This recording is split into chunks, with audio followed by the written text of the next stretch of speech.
So the mute swan, um, so there's lots of different kinds of swans in the world, um, but in Ireland we only have one kind that lives here all year round, and that's the mute swan.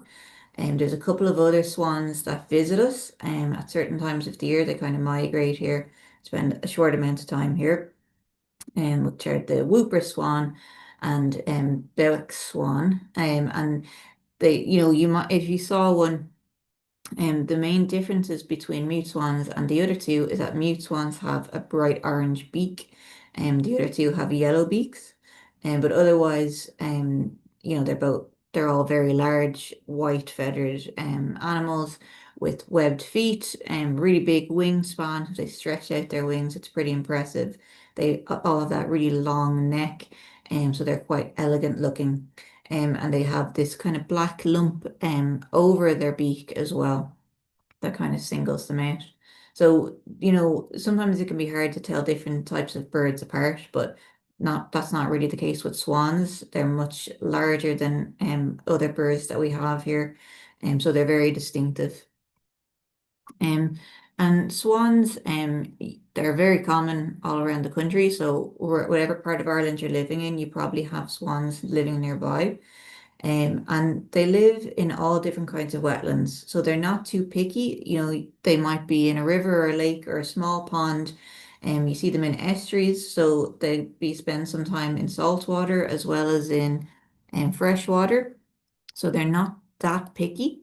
And while they spend a lot of their time in the water, you also see them on the land as well.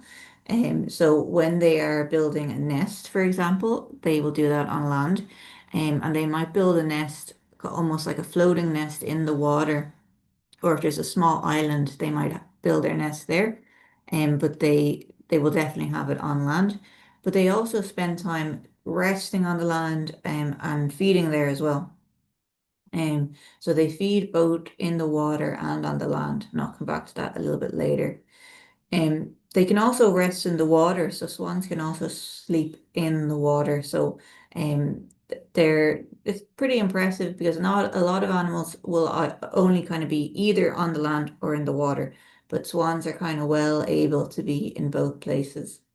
Their feet are the main thing, which are, or one of the main things that are adapted to water. So they have webbed feet, which I mentioned, which help them to swim, but they're able to move around on land a little bit as well.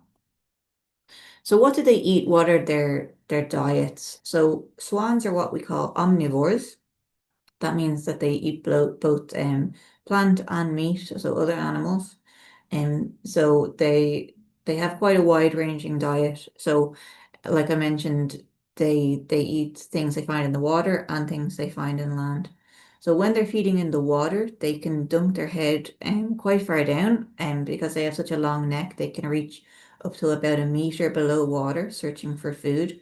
And there's a lot of different plants that they'll find in the water that they'll eat, but they also eat lots of kind of water creatures and bugs. So but they particularly like pond snails, which are a type of snail that you find in the water. And sometimes you might see a swan eating and just hear a big crunch, and that's possibly a pond snail's shell that it's eating. So they eat lots of, when I say invertebrates, an invertebrate is an animal without a backbone or a spine. So they're usually small little creatures, what we would call a bug most of the time. And when they're on land, they'll eat a lot of plants there. So they'll eat grass and other plants that they find growing in grasslands. So there's tons of food that they eat. So this is their life cycle. So this is what they kind of go through each year. And it goes around and around in circles. So each season they do the same things. So in springtime, this is when they start to build their nests. And I said it's always on land, but it's going to be near the water. So you're not going to have a swan building its nest, deep in the middle of a woodland, or really far away from the water. And they use all kinds of plant materials to make that. And then in April or May, depending on the weather, the female will lay the eggs. And there might be between 4 and 8 eggs laid. And both the male and the female will help to look after the eggs. So they'll both sit on the eggs, And generally, like if the female is sitting on the eggs, on her nest, the male will be nearby, kind of helping to guard them. And sometimes people are afraid of swans. You might have a swan hiss at you. So the males in particular will be very protective when the female has eggs nearby. So if you do have a male swan or a swan hissing at you, just be careful because there might be a female with eggs and we don't want to disturb them at that time of the year. So young swans are called cygnets. So when they hatch, they stay with their parents for months and months. So you'll see, in autumn and, even when the weather's cold, and you'll have fully grown cygnets. They look really large. They'll still be with their parents. Other birds will leave the nest and be out on their own within a few weeks, but cygnets stay with their parents for a longer time. And then in wintertime, swans often leave where they were in spring and find somewhere that's easier to get food. And this is when the cygnets usually split up from their parents and live by themselves. And then when spring comes, the male and the female, the kind of mom and dad swan, they'll go back to the same place they were before. And the male and females will stay together for life. So once swans pair up and have eggs, then it's almost like they're married. They'll keep returning together and having babies year after year. So with a lot of species of birds, the males and females are different colors, but with swans, that's not true. They're both white. It can be hard to tell the difference between a male and the female, but males are usually a bit bigger, and that black lump I said they have over their beak is a little bit more pronounced, a little bit bigger for males than females. Um, a lot of people feed swans bread, same with ducks, but it's actually not very good for them. So it's much better if you do want to feed swans or ducks or any water birds, basically. Peas or lettuce is much safer for them. Oh, this is it.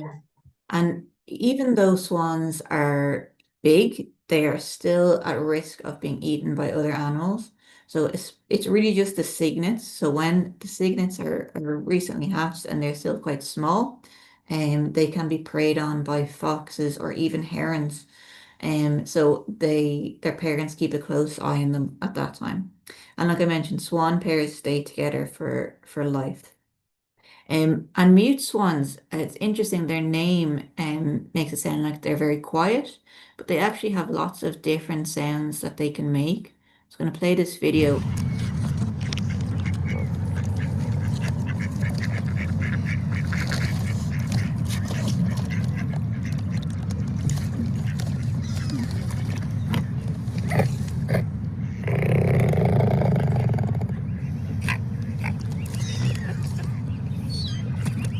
You can see there they have both kind of little clicking sounds or grunting sounds as well as their normal call. So they can be quite loud even though they're called mute swans.